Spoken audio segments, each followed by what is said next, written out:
कुठं काय आहे काय माणसाला असं वाटत नाही असं वाईट व्हावं. पण ते व्हायचं असलं ना घरपुसतीचं माणूस तिथे मुद्दाम जाते ते करायला. राव दिलगिरा झाला माणसे विसर्जना करी सभेचे जाता झाला मंदिराशी काही अंतरे सूचना. मग लगेच सभा बरखास्त केली आणि ते आपल्या मंदिरात गेले. आता पहिल्यानं म्हणजे दर्शन घेऊ दे बाबा देवाचं दर्शन घेऊन येऊ दे आणि मग पहा काय होतं. दर्शनाला गेला कारण या संध्या स्नान मग तसे भोजना तदनंतर कैचा झाला शयन नावेका पलंगावरे असे कैचा एक मास झाला राया विक्रमास. मग काय वर्षले त्या कथेस त्याची आता ऐकीचे. असं करता करता 1 महिना होऊन गेला आणि 1 महिना झाल्यानंतर आता ते बी ताबडतोबच कधी हे होत नाही. आता हळूहळू उदयाला येते. एकदम बी टाकलं ताबडतोबच निघत नाही. टाकल्याबरोबर 2-3 दिवस लागते ना त्याला. तसंच झालं. राय विक्रमासे आला शनी 12वा अते क्रूरस्थानी जे नेत्रासले बहुत प्राणी अभाविका पीडित असे. 4थ्या 8व्या आणि 12व्या स्थानी आला गांजतो ते काही नाही झालं तरी गांजतो. तेव्हा पंडिता बोलती वाचे राया पूजन करे शनिग्रहाचे 7.5 वर्ष नियमाचे सामर्थ्य आहे जाणीचे.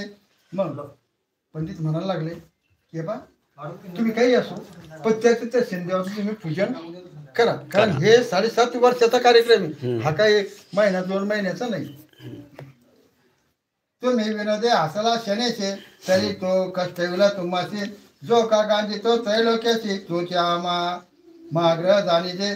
आता तुम्ही त्या शनीला हसला विनोदाने हसले मात्र तुम्हाला काही ना काही चमत्कार दाखवणार आहे आणि त्याला सादर व्हावंच लागणार आहे. पण तरीही त्याची पूजा करत राहा तितकं तो शीतल म्हणजे शांत होईल.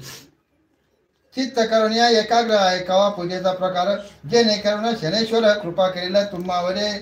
मग आता ते पंडित म्हणून राहिले की तुम्ही लक्ष देऊन आहे का पूजा कशी करावं त्या शनिदेवाची ते त्यांना सांगून राहिले.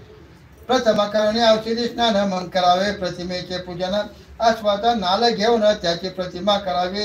मग अगोदर आपण मंगळ स्नान म्हणतो ते स्नान करायचं उठं लावून आणि त्या प्रतिमेचं कोणत्या नाल आहे नाल ती घोड्याची नाल म्हणतो आपण तिची ती घेऊन तिची पूजा करायची.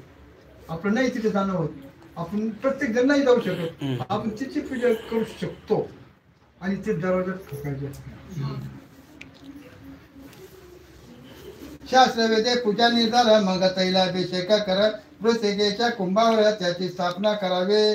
मग शास्त्रविधी म्हणजे शास्त्र करायचं तर शास्त्रानंच करायचं नाही तर तसं करायचं नाही. आलमतोलम केल्याने ते उलट होत उलट होत कारण आपण ते जसं तसं करतो हो द्या मग असं करायचं तसं नाही. ती शास्त्रानंच करायला पाहिजे आणि तशी केली तर ते फायद्याचं आहे. नाही तर उलट तोट्याचं आणखी गड्ड्यात घालणे ते उलटी केली.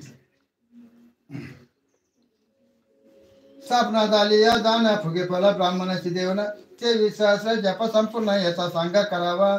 जप संख्या झाल्यावर हे चतुर्पावसा हवन करे हवन झाल्यावर हे दाने करावे शनीचे. मग त्याच्या निमित्ताने काहीतरी दान करायचं. मग जप करता ब्राह्मणाचे शनेश्वर रूप मानून त्याचे दक्षिणा देऊन पूजेशी प्रसन्नाचे करावे. मग करावे ब्राह्मण भोजन यथाशक्ती द्यावे दान ब्राह्मण तृप्त होता पूर्ण संतोष पावे शनिदेव. आणि एक विशेष आहे की समोरच्याला संतोष ठेवलं की ऑटोमॅटिक तो बी संतोषित होतो. एवढं त्याच्यात सांगितलेलं आहे. जे वे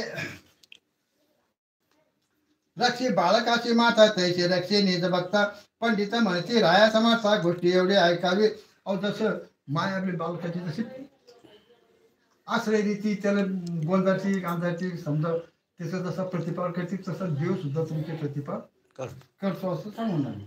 राजा म्हणे पंडिताला शनीने मानीचा आम्हाला तोचे माता पिता वैला रक्षितोचे पैजाना.